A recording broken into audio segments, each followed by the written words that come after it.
Assalamualaikum warahmatullahi wabarakatuh. Halo semuanya. Pada kali ini kita akan membahas mata kuliah analisis kompleks. Tapi sebelum itu, kita kenalan terlebih dahulu yuk. Kami dari kelompok 3, yaitu ada Ali Imron, Nisaul Khairo, Rasya Nur Atika, Desti Nur Paidah, Salwa Salsabila, dan juga Valia. Nah, pada kali ini kita akan membahas terkait bilangan kompleks, limit, dan kekontinuan. Selamat menonton. Baik, di sini saya akan menjelaskan mengenai materi pertama, yaitu bilangan kompleks. Definisi dari bilangan kompleks itu sendiri yaitu suatu bilangan yang terdiri atas bagian real dan bagian tidak real atau imajiner. Bagian real di sini maksudnya adalah bilangan real atau nyata seperti akar 2, min 2, 5, dan seterusnya. Dan bagian tidak real di sini adalah bagian yang berupa bilangan imajiner seperti akar min 1, akar min 4 yang bila diuraikan menjadi akar 4 dikali akar min 1 dan menghasilkan 2 akar min 1. Nah, untuk menyatakan bentuk yang bukan bilangan real ini digunakan notasi Euler-I di mana besarannya itu sama dengan akar min 1 sehingga 2 akar min 1 di sini bisa kita ubah menjadi 2i. Selanjutnya, bentuk umum dari bilangan kompleks itu sendiri yaitu Z kecil sama dengan A plus BI, di mana A dan B adalah bilangan real dan I adalah bilangan imajiner. Selanjutnya, kita akan membahas tentang operasi dasar bilangan kompleks. Di sini ada 4. Yang pertama itu ada penjumlahan, yang kedua ada pengurangan, yang ketiga ada perkalian, dan yang keempat ada pembagian, bisa dilihat di sini. Lalu ada sifat-sifat aljabar bilangan kompleks. Yang pertama ada komutatif penjumlahan dan perkalian, yang kedua ada asosiatif penjumlahan dan perkalian, yang ketiga ada distributif, yang keempat ada identitas, yang kelima ada inverse penjumlahan, dan yang terakhir ada unsur kesatuan perkalian. Nah, selanjutnya ada bentuk-bentuk bilangan kompleks. Yang pertama itu ada bentuk kartesius bilangan kompleks, yang dimana bentuk kartesius bilangan kompleks adalah bilangan kompleks Z yang dinyatakan dalam bentuk Z sama dengan X plus Y atau Z sama dengan X plus YI, di mana bentuk Z sama dengan X plus Y juga dapat dinyatakan dengan pasangan terurut Z sama dengan X, Y, di mana X merupakan bagian real atau disebut sebagai REZ, dan Y sama dengan bagian imajiner atau disebut sebagai IMZ. Nah, secara geometri, bilangan kompleks dapat direpresentasikan dalam sistem koordinat yang biasa dinyatakan sebagai bidang kompleks. Seperti tertera di gambar ini merupakan bidang kompleks dari bilangan kompleks.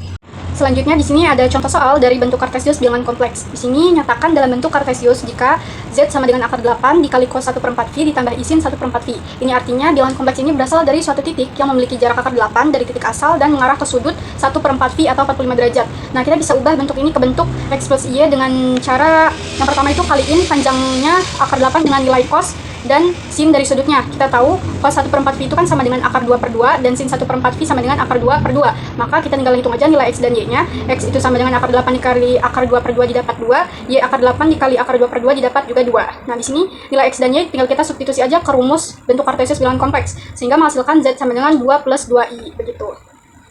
Yang kedua yaitu bentuk polar bilangan kompleks. Jika pada bentuk kartesius, Z sama dengan X plus YI, maka pada bentuk polar bilangan kompleks yaitu Z sama dengan R kali cos theta plus R dikali sin theta I. Dan bisa kita katakan bentuk polar secara umum yaitu Z sama dengan R dalam kurung cos theta plus I sin theta. Atau bisa juga ditulis dalam bentuk Z sama dengan R, theta atau Z sama dengan R cis theta.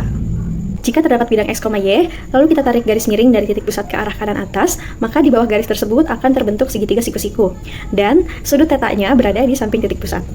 Berdasarkan sifat trigonometri diperoleh sin theta sama dengan Y per R, maka Y sama dengan R dikali sin theta. Yang kedua, cos theta sama dengan X per R, maka X sama dengan R dikali cos theta. Dan R sama dengan akar dari X kuadrat plus Y kuadrat. Dan tetanya dapat kita cari dari R sin tangen Y per X. Secara geometrik, R merupakan jarak titik Z terhadap titik asalnya, yaitu 0,0. Sedangkan theta merupakan sudut Z yang diukur dari sumbu X positif dan theta tidak terdefinisi pada Z sama dengan 0. Nilai prinsipil theta didefinisikan pada min pi kurang dari theta kurang dari pi, dikarenakan sifat dari theta yang berulang, maka hanya digunakan nilai theta pada selang tersebut. Untuk memudahkan, dapat digunakan sifat operasi pada bidang kompleks dengan Z1 sama dengan R1 dikali cos theta 1 plus I dikali R1 dikali sin theta 1. Dan Z2 sama dengan R2 dikali cos theta 2 ditambah I dikali R2 dikali sin theta 2. Untuk sifat yang pertama yaitu perkalian, Z1 dikali Z2 sama dengan R1 R2 dalam kurung cos theta 1 plus theta 2 ditambah I sin theta 1 plus theta 2. Untuk sifat yang kedua yaitu pembagian, Z1 per Z2 sama dengan R1 per R2 dalam kurung cos theta 1 min theta 2 ditambah I sin theta 1 min theta 2. Hasil operasi tersebut menggunakan sifat cos theta 1 plus minus theta 2 sama dengan cos theta 1 cos theta 2 plus minus sin theta 1 sin theta 2. Lalu, sin theta 1 plus minus theta 2 sama dengan sin theta 1 cos theta 2 plus minus cos theta 1 sin theta 2. Untuk contoh soalnya, nyatakan bilangan kompleks Z sama dengan 1 plus I dalam bentuk polar. Untuk jawabannya yang pertama, diketahui Z sama dengan 1 plus I. Lalu rumus R sama dengan akar dari X kuadrat plus Y kuadrat. Di sini X-nya yaitu 1 dan Y-nya juga 1. Jadi kita masukkan ke dalam rumus R yaitu akar dari 1 kuadrat plus 1 kuadrat, yaitu akar 2. Dan tan tetanya adalah 1 sehingga tetanya adalah 45 derajat. Atau 1 per 4 pi. Jadi Z-nya yaitu akar 2 dikali cos seperempat pi plus I dikali sin seperempat pi. Lalu yang ketiga yaitu bentuk eksponen bilangan kompleks. Suatu bilangan kompleks bentuk polar Z sama dengan R dikali cos theta plus I sin theta dapat dinyatakan dalam bentuk eksponen atau pangkat yaitu Z sama dengan R dikali E pangkat I theta dengan E pangkat I theta sama dengan cos theta plus I sin theta. Contoh soalnya, tuliskan bilangan kompleks berikut dalam bentuk eksponen. Yang A, Z sama dengan akar 2 dikali cos 45 derajat plus I dikali sin 45 derajat. Lalu bentuk ini merupakan bentuk dari R dikali cos theta plus I sin theta sehingga kita peroleh R-nya yaitu akar 2 dan theta-nya yaitu 45 derajat. Maka Z sama dengan R dikali E pangkat I theta yaitu akar 2 dikali E pangkat I dikali 45 derajat. Jadi, bentuk eksponen dari Z sama dengan akar 2 cos 45 derajat plus I sin 45 derajat adalah Z sama dengan akar 2 dikali E pangkat I dikali 45 derajat. Selanjutnya yaitu kesamaan bilangan kompleks. Dua bilangan kompleks dinyatakan sama jika bagian realnya dan bagian imajinernya sama. Misalnya, diketahui bilangan kompleks Z1 sama dengan X1 plus IY1 dan Z2 sama dengan X2 plus IY2. Maka, Z1 sama dengan Z2 jika dan hanya jika X1 sama dengan X2 dan Y1 sama dengan Y2. Contohnya, diketahui Z1 sama dengan 2 plus I pangkat 2 dan Z2 sama dengan 2 plus 2I. Apakah Z1 sama dengan Z2? Nah, untuk jawabannya, di sini kita ketahui Z1-nya itu sama dengan 2 plus I pangkat 2. Maka Z1-nya sama dengan 2 plus I plus akar negatif 1 pangkat 2. Z1 sama dengan 2 plus I plus min 1. Maka Z1-nya sama dengan 1 plus I. Dan nilai Z2 kita ketahui adalah 2 plus 2I. Karena nilai X1 tidak sama dengan X2 dan Y1 tidak sama dengan Y2, maka Z1 tidak sama dengan Z2. Selanjutnya ada konjugat bilangan kompleks atau disebut juga sekawan bilangan kompleks. Misalkan suatu bilangan kompleks Z sama dengan X plus Y, maka konjugat bilangan kompleks Z dinotasikan sebagai Z bar yang dinyatakan dalam bentuk Z bar sama dengan X min Y. Di sini ada contoh soalnya, misalkan diketahui Z1 sama dengan min 3 ditambah 4I dan Z2 sama dengan 8 dikurangi 6I, tentukan konjugat hasil dari Z1 dikurangi Z2. Di sini tinggal kita pecah konjugatnya itu sehingga menjadi Z bar 1 dikurangi Z bar 2. Dan di sini kita ketahui Z1 itu kan sama dengan min 3 tambah 4I, menghasilkan konjugatnya yaitu min 3 dikurangi 4I. Dan juga Z2 di sini sama dengan 8 dikurangi 6I, maka konjugatnya sama dengan 8 ditambah 6I. Nah, hasil konjugat ini tinggal kita substitusikan ke dalam rumus ini, sehingga menghasilkan min 3 dikurangi 4I dikurangi 8 ditambah 6I. Setelah itu kita jumlahkan sehingga menghasilkan min 11 dikurangi 10I. Berikutnya ada modulus bilangan kompleks. Kita ingat lagi materi sebelumnya tentang bentuk kartesius bilangan kompleks. Di sini di gambar pertama, misalkan kita punya nilai X di sepanjang sumbu X dan nilai Y di sepanjang sumbu Y. Dan bila kita tarik garis dari titik koordinat yang ada ke titik pusat, maka akan menghasilkan Z sama dengan X plus YI. Yang dimana garis yang kita tarik tadi itu disebut modulus. Sehingga di sini modulus bilangan kompleks adalah jarak antara titik koordinat bagian real dan bagian imajiner bilangan kompleks tersebut ke titik pusat bidang kompleks. Begitu. Nah, untuk menentukan rumus dari modulus bilangan kompleks itu sendiri, kita ingat lagi materi sebelumnya tentang bentuk polar bilangan kompleks. Nah, di sini di dalam sebuah bidang kompleks ini terdapat sebuah bangun ruang yaitu segitiga siku-siku, yang dimana di setiap sisinya itu yang pertama ada sisi depan yang disimbolkan dengan Y, sisi samping yang kita simbolkan dengan X, dan sisi miring yang kita simbolkan dengan R. Karena dari sini kan titik atau garis yang kita tarik itu jika kita punya sebuah lingkaran di sini akan membentuk sebuah jari-jari, sehingga maka dari itu kita simbolkan dengan R. Nah, berdasarkan hasil yang kita telah dapat, ini kita bisa membuat rumus dengan teorema Pitagoras, sehingga diperoleh nilai R-nya itu sama dengan akar X kuadrat ditambah Y kuadrat. Sehingga untuk rumus modulus bilangan kompleks yang disimbolkan dengan Z mutlak itu sama dengan R, sama dengan akar X kuadrat ditambah Y kuadrat. Berikutnya ada contoh soal dari modulus bilangan kompleks. Yang pertama diketahui Z1 sama dengan min 2I dan Z2 sama dengan min 3I. Tentukan modulus Z1 dan modulus Z2, kemudian modulus dari Z1 dikurangi Z2. Nah, di sini didapat bahwa modulus Z1 itu sebesar 2 dan modulus Z2 yaitu akar 10. Dan modulus Z1 dikurangi Z2 adalah 3 akar 2. Nah, selanjutnya kali ini saya akan bahas tentang limit bilangan kompleks. Nah, pada materi limit bilangan kompleks ini tidak terlalu jauh berbeda dengan limit fungsi aljabar. Oleh karena itu, teman-teman harus mempelajari terlebih dahulu tentang limit fungsi aljabar. Sebelum kita membahas lanjut tentang limit bilangan kompleks, kita akan mempelajari terlebih dahulu tentang definisi dari limit bilangan kompleks. Oke, Kita lihat definisinya. Misalkan fz adalah fungsi kompleks dengan daerah asal atau domain. Nah, ini domain f itu merupakan himpunan bagian dari c, di mana z0 itu sama dengan c, dengan z0 adalah titik limit dari domain fungsi. Maka dapat ditulis dengan limit z mendekati z0 dari fz sama dengan 1. Nah, ini sama dengan definisi dari limit fungsi. Oke, berikutnya teorema-teorema limit fungsi kompleks. Nah, walaupun beberapa aturan pada limit bilangan kompleks ini sama dengan limit fungsi aljabar, tetapi ada beberapa yang tidak sama dengan limit bilangan kompleks. Nah, sekarang kita lihat teorema-teoremanya. Yang pertama adalah jika fungsi f mempunyai limit untuk z menuju z0, maka nilai limitnya tunggal. Nah, berarti di sini tidak ada nilai limit lain selain dari limit untuk z menuju z0. Kemudian yang kedua adalah jika fz sama dengan u. Nah, di sini u-nya adalah x, y, berarti dua variabel ditambah i, v. Nah, di sini juga x, y, dan z-nya sama dengan x sama dengan y, i. Dengan domain di titik z0 itu sama dengan x0 ditambah i, y0. Ini berada di dalam D atau berada pada batas D. Nah, maka limit z mendekati z0 dari fx yaitu u0 ditambah i, v0 jika dan hanya jika limit z. Maka limit z mendekati z0 dari fx yaitu u0 ditambah i, v0 jika dan hanya jika limit z mendekati z0 dari xy yaitu u0 dan limit z mendekati z0, v-nya adalah v0. Nah, oke, untuk teorema-teorema perhitungan limit fungsi bilangan kompleks ini sama dengan teorema-teorema pada limit fungsi, yaitu untuk penjumlahan dan pengurangan, perkalian, dan pembagian, serta perpangkatannya itu sama dengan limit fungsi aljabar. Nah, berikutnya adalah contoh limit bilangan kompleks. Oke, contoh yang pertama adalah limit z mendekati i dari z pangkat 2 plus 1 per z min i. Nah, di sini kita bisa menggunakan teorema limit fungsi aljabar di mana pembilangnya di sini bisa kita faktorkan. Oke, jadi limit z mendekati i, di sini faktornya adalah z min i dikali dengan z plus i per z min i. Nah, ini kalau dikalikan dengan menggantikan i pangkat 2 sama dengan min 1, ini hasilnya adalah z kuadrat plus 1. Nah, kalau sudah seperti ini, kita bisa sederhanakan menjadi limit z mendekati i dari z. I-nya kita sederhanakan. Nah, ini 1 jadi ini 1. Jadinya adalah Z plus I. Nah, setelah kita sederhanakan, kita bisa mensubstitusikan Z mendekati I. I-nya ke Z, berarti I plus I sama dengan 2I. Nah, di sini, untuk limit Z mendekati I dari Z kuadrat plus 1 per Z min 1. Nah, berikutnya adalah contoh yang kedua. Selidiki apakah limit Z mendekati dari Z kuadrat plus 1 per X plus Y min 1 itu ada. Nah, kita akan lihat apakah limitnya ada atau tidak. Nah, yang pertama kita akan melimitkan. Berarti di sini limit Z mendekati I dari Z kuadrat plus 1 per X plus Y min 1 sama. Nah, kita lihat di sini kan 1 kalau dibilang kompleks itu adalah Z sama dengan X plus Y 1. Nah, kalau di situ adanya hanya I, berarti di sini X-nya adalah 0 dan Y-nya adalah 1. Oke, maka di sini limitnya jadi limit Z mendekati 0,1 karena di sini tidak ada bilangan yang hanya ada imajinernya dan imajinernya adalah 1. Nah, di sini Z-nya kita ganti dengan X plus Y I kuadrat plus 1 per X plus Y min 1.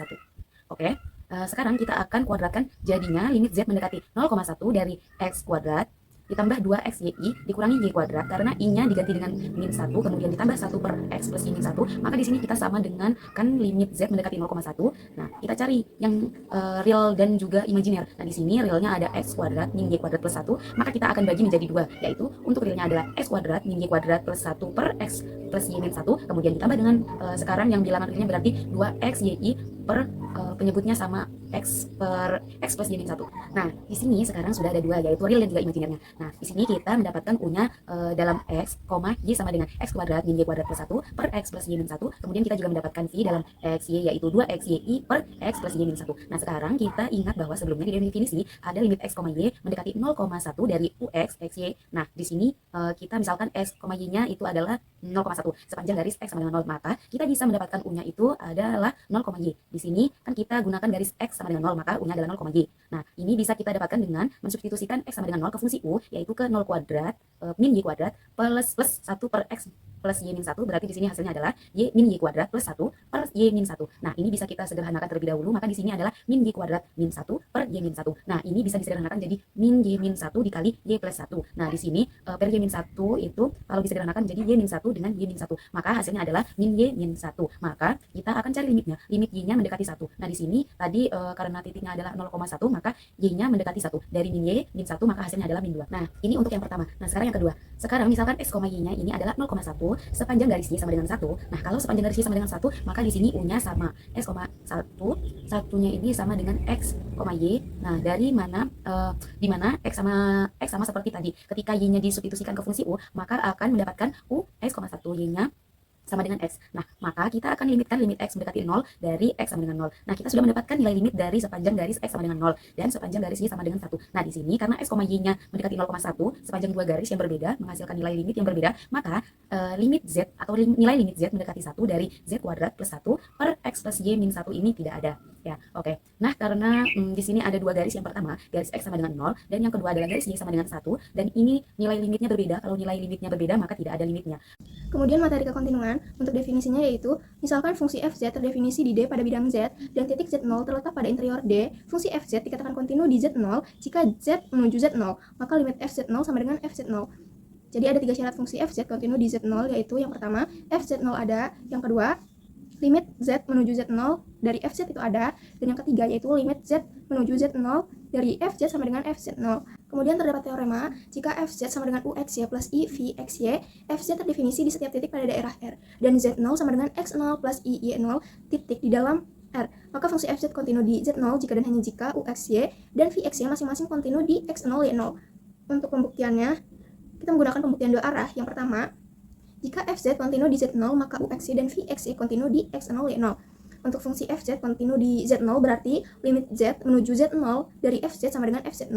Dengan kata lain, untuk setiap epsilon kurang dari 0, terdapat delta kurang dari 0. Sehingga mutlak Z min Z0 kurang dari delta, maka mutlak Fz min Fz0 kurang dari epsilon. Kemudian pisahkan ke dalam bentuk real dan imajiner. Karena Fz sama dengan UXY plus I VXY, maka mutlak Fz min Fz0 sama dengan akar dari UXY min UX0 Y0 kuadrat plus VXY min VX0 Y0 kuadrat. Kemudian jika mutlak Fz min Fz0 kurang dari epsilon, maka mutlak UXY min UX0 Y0 kurang dari epsilon, dan mutlak VXY min VX0 Y0 kurang dari epsilon. Ini menunjukkan bahwa UXY dan VXY masing-masing kontinu di X0 Y0. Kemudian untuk pembuktian yang kedua, jika UXY dan VXY kontinu di X0 Y0, maka Fz kontinu di Z0. Karena UXY kontinu di X0 Y0, maka limit XY menuju X0 Y0 dari UXY sama dengan UX0 Y0. Demikian pula karena VXY kontinu di X0 Y0, maka limit XY menuju X0 Y0 dari VXY sama dengan VX0 Y0. Karena Fz sama dengan UXY plus I VXY, maka limit Z menuju Z0 dari Fz sama dengan limit XY menuju X0 Y0 dari UXY plus I VXY. Dari sifat limit dapat dipisahkan menjadi limit Z menuju Z0 dari Fz sama dengan limit XY menuju X0 Y0 U XY plus I limit XY menuju X0 Y0 dari VXY. Dengan menggunakan hipotesis kekontinuan U, XY, dan VXY, kita peroleh limit Z menuju Z0 dari Fz sama dengan UX0 Y0 plus I VX0 Y0 sama dengan Fz0. Ini menunjukkan bahwa Fz kontinu di Z0. Untuk kesimpulannya, dari dua arah pembuktian tersebut, kita telah menunjukkan bahwa Fz kontinu di Z0 jika dan hanya jika UXY dan VXY kontinu di X0 Y0. Dengan demikian, teorema terbukti. Nah, sekarang kita akan memasuki contoh dari kekontinuan. Di sini kita akan membuktikan apakah fungsi fz ini kontinu di Z sama dengan 2i. Nah, kita punya syarat pertama tadi. Untuk Z sama dengan 2i, maka fz-nya bisa kita lihat di situ. Fz-nya sama dengan 2i, maka fz-nya sama dengan 3 ditambah 4i. Maka jika Z disubstitusi dengan 2i, hasilnya tetap 3 ditambah 4i, maka syarat pertama tadi terpenuhi. Lalu syarat kedua, bahwa limit Z mendekati Z0 dari Fz, kita substitusi limit Z mendekati 2i. Jika mendekati 2i, berarti tidak sama dengan 2i. Berarti yang kita gunakan yaitu Z kuadrat ditambah 4 dibagi Z dikurangi 2i. Untuk menyelesaikannya, kita bisa memfaktorkan pembilangnya. Maka limit Z mendekati 2i dari Z dikurangi 2i dikali Z dikurangi 2i dibagi Z dikurangi 2i. Sekarang kita sederhanakan, Z dikurangi 2i-nya kita coret lalu jadi 1, maka hasilnya limit Z mendekati 2i dari Z ditambah 2i hasilnya 4i. Karena Fz tidak sama dengan limit Z mendekati Z0 dari Fz, maka hasilnya tidak kontinu atau diskontinu di Z sama dengan 2i. Maka kita harus mencari di titik mana fungsi tersebut kontinu. Sekarang untuk Z0 tidak sama dengan 1. Karena kita akan mencari di titik mana yang kontinu, maka kita cari Fz-nya. Jika si Z-nya tidak sama dengan 2i, maka kita akan menggunakan fungsi yang Z kuadrat ditambah 4 dibagi Z dikurangi 2i. Maka Fz-nya sama dengan Z kuadrat ditambah 4 dibagi Z dikurangi 2i. Maka Fz-nya sama dengan Z dikurangi 2i dikali Z ditambah 2i dibagi Z dikurangi 2i. Kita sederhanakan, kita coret saja, jadi hasilnya adalah Z ditambah 2i atau Z0 ditambah 2i. Lalu kita cari yang kedua, yaitu limit Z mendekati Z0. Karena mendekati Z0, maka bukan 2i. Kita menggunakan Z kuadrat ditambah 4 dibagi Z dikurangi 2i. Sama seperti tadi, kita faktorkan, maka hasilnya limit Z mendekati Z0 dari Z dikurangi 2i dikali Z ditambah 2i dibagi Z dikurangi 2i. Kita sederhanakan, dicoret jadi 1, hasilnya adalah limit Z mendekati Z0 dari Z ditambah 2i sama dengan Z0 ditambah 2i. Maka di sini menemukan nilai Z0 ditambah 2i, artinya sama dengan f Z0-nya ini. Maka fz sama dengan limit Z mendekati Z0 dari fz. Jika sama, maka kontinu di Z tidak sama dengan 2i. Terima kasih sudah menonton. See you. Wassalamualaikum warahmatullahi wabarakatuh.